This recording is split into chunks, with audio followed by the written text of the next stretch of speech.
Today I am going to show you how this tablet and this virtual reality headset that I'm wearing is going to completely revolutionize science education. And I'm also going to show you how it can make any science teacher more than twice as effective. But before I show you how all of this is possible, let's talk briefly about why improving the quality of science education is so vitally important. If you think about it, the world is growing incredibly fast. And with that growth comes a whole list of growing challenges. Challenges such as dealing with global warming, solving starvation and water shortages, and curing diseases, to name just a few. And who exactly is going to help us solve all of these great challenges? Well, to a very large degree, it is these young students. This is the next generation of young, bright scientists, and in many ways, we all rely on them for coming up with new, great innovations to help us solve all these challenges ahead of us. And so, a couple of years back, my co-founder and I were teaching university students just like these, only the students we were teaching looked a little bit more like this here. And yes, this is really the reality out there in way too many universities around the world. Students that are bored, disengaged, and sometimes not even sure why they're learning about a topic in the first place. So we started looking around for new innovative teaching methods, but what we found was quite disappointing. We saw that books were being turned into ebooks, blackboards were being turned into YouTube videos, and lecture hall monologues were being turned into MOOCs, massive open online courses. And if you think about it, all we're really doing here is taking the same content and the same format and bringing it out to more students. Which is great, don't get me wrong, that is really great, but the teaching method is still more or less the same. No real innovation there. So we started looking elsewhere, and what we found was that flight simulators had been proven over and over again to be far more effective when used in combination with real in-flight training to train the pilots. And so we thought to ourselves, why not just apply that to science? Why not build a virtual laboratory simulator?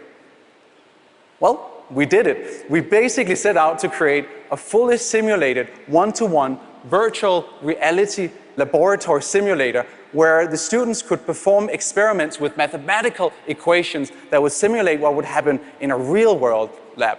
But not just simple simulations, we would also create advanced simulations with top universities like MIT to bring out cutting-edge cancer research to these students.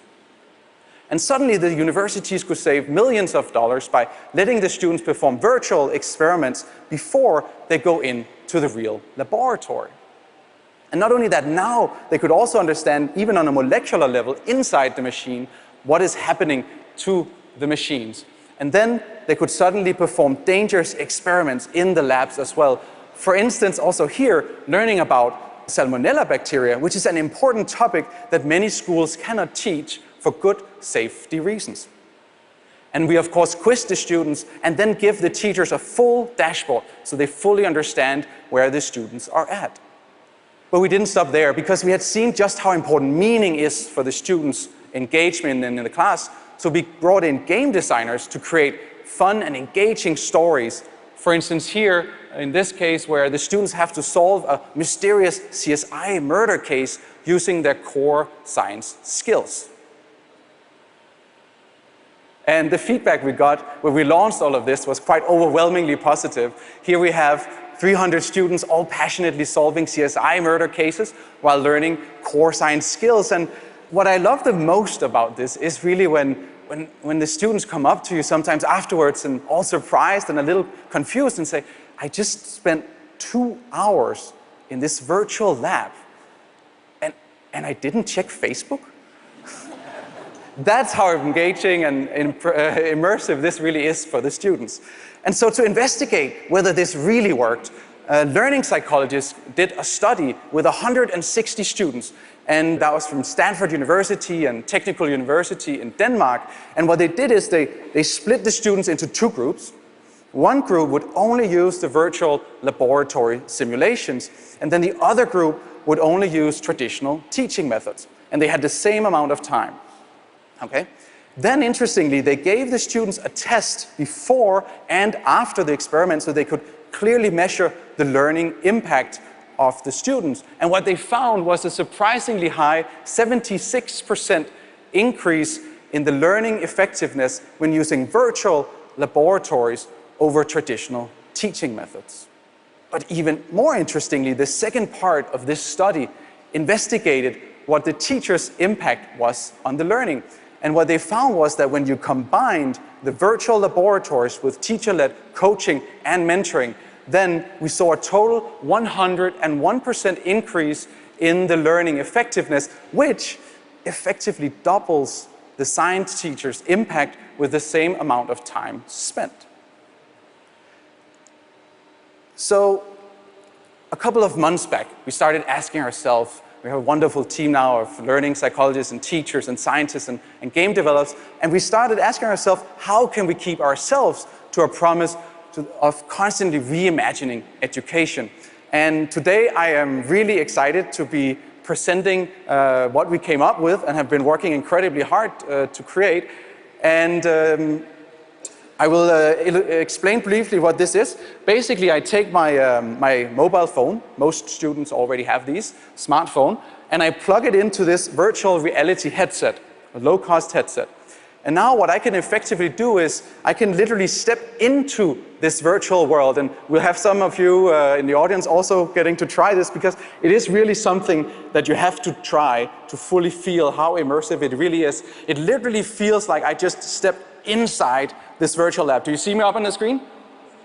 Great, awesome, very good. So basically now I have just turned my mobile phone into a fully simulated $1 million Ivy League laboratory with all this amazing equipment that I can interact with. I can, for instance, here pick up the pipettes and I could do experiments with it. I have my eGel, my PCR, and oh, look there, I have my next generation sequencing machine, and oh, even there I have my electron microscope. I mean, who's carrying around an electron microscope in their pocket? And here I have my machine. I can do different experiments on the machine, and over here I have the door. I can go into other experiments I can perform in the laboratories. And here I have my learning tablet. This is an intelligent tablet that allows me to read about relevant theory, and as you can see, I can interact with it, and I can watch videos and see content that is relevant to the experiment that I'm performing right now.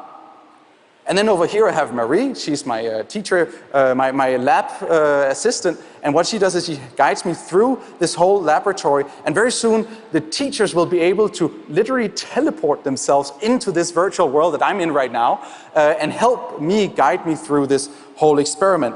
And now, before I finalize this, I want to show you an even cooler thing, I think, something you cannot even do in the real laboratories. This is a PCR machine, and I'm now going to start this experiment. And what I just did is I literally shrunk myself 1 million times into the size of a molecule, and it really feels like it. You have to try this. It really is cool. So now it feels like I'm standing inside the machine, and I'm seeing all the DNA, and I see the molecules, I see the polymerase and the enzymes and so forth, and I can see how in this case DNA is being replicated millions of times, just like it's happening inside your body right now, and I can really feel and understand how all of this works.